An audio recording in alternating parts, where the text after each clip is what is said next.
Hello and welcome to No Spoil Speed Reads. I'm your host Claire Rivers, and today we're unraveling the psychological puzzle that is Alex Michaelides' The Silent Patient. If you're into twisted mysteries, therapy sessions that hit too close to home, and big questions about motive, then buckle up. This one's going to get inside your head. Let's start with the basic premise, because The Silent Patient might be simple at first glance, but trust me, there's a lot lurking under the surface. The story opens with Alicia Berenson, a renowned painter living what appears to be the perfect life, until she's found guilty of a shocking act of violence. Afterwards, she refuses to speak a single word. No explanation, no confession, nothing. Enter Theo Faber, a psychotherapist determined to understand the mystery behind Alicia's silence. He's convinced he can peel back the layers of her mind and unearth what really happened on that fateful night. Instantly, you sense the tension building, like stepping into a hushed museum where every painting is staring back at you. Alex Michaelides ramps up the suspense, not through overt horror, but through psychological pressure. Alicia's refusal to speak feels like a wall, a very deliberate, impenetrable barrier. Every time Theo tries to tear it down, you sense the danger beneath, like there's something too dark to be voiced. And that's what The Silent Patient does best. It creates an atmosphere of quiet dread that's strangely louder than any scream.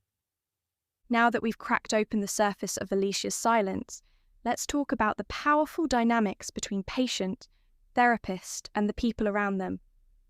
Much like Verity, The Silent Patient takes you down a rabbit hole where the usual lines of trust get blurred.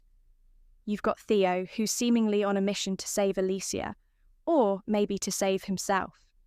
His obsession with her case borders on unhealthy.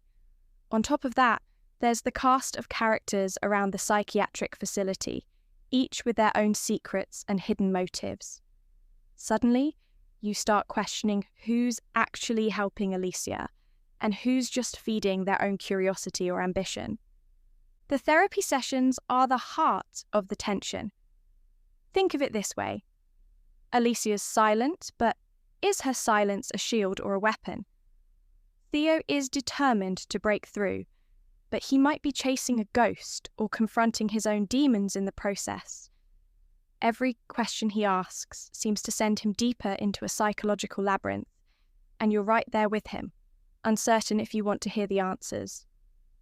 Michaelides explores themes of trauma, guilt, and what it means to truly understand another person's darkness. The power dynamics shift constantly between patient and doctor, and between the truth and the stories we tell ourselves. It's a classic cat and mouse game, except you're never quite sure who's the cat and who's the mouse at any given moment. All right, let's dig into one of the most riveting aspects of The Silent Patient, the elusive hunt for answers and the tricky notion of truth itself.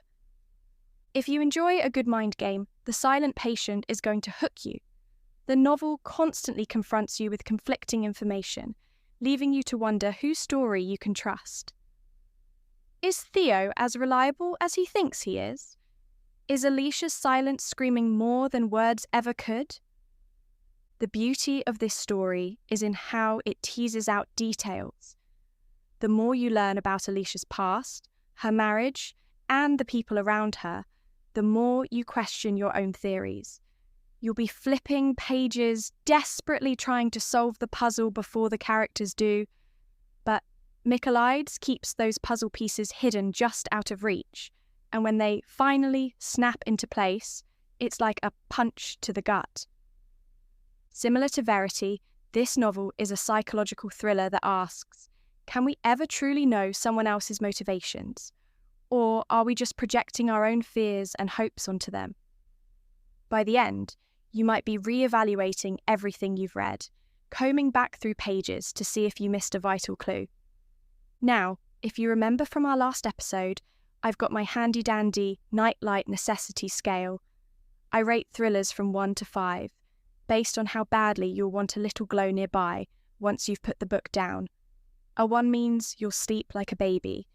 A 5 means your house might rival a lighthouse by the time you're done.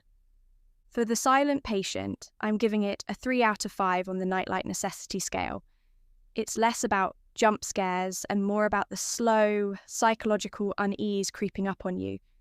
You might not need every light on, but you'll definitely be second-guessing the people in your life, and maybe even yourself, long after you finish the final chapter.